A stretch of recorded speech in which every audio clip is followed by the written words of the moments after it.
রাশিয়ার হামলায় ইউক্রেনের রাজধানী কিয়েভে নিহত একজন, আহত হয়েছেন অন্তত 4 জন। এদিকে কিয়েভের পাশাপাশি খার্কিভ শহরও রাশিয়ার হামলার লক্ষ্যবস্তু হয়। এতে আহত হয় আরও 11 জন। এদিকে কিয়েভ শত্রুর ব্যাপক হামলার মুখে রয়েছে বলে সামাজিক যোগাযোগ মাধ্যমে জানান কিয়েভের মেয়র ভিটালি ক্লিচকো। রাজধানীতে চালানো এই হামলায় ড্রোন ও ক্ষেপণাস্ত্র দুটিই ব্যবহার করা হয়েছে। অন্তত 4টি জেলায় এমন হামলা চালিয়েছে রুশ বাহিনী।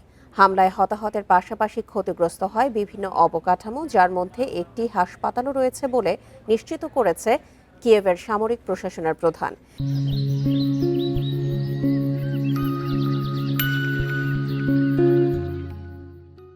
এই হামলাগুলো এমন সময় ঘটছে যখন আবুধাবিতে ইউক্রেন, রাশিয়া ও যুক্তরাষ্ট্রের কর্মকর্তারা প্রায় 4 বছর ধরে চলা যুদ্ধের সমাধান খুঁজতে 2 দিনের আলোচনায় বসেছেন।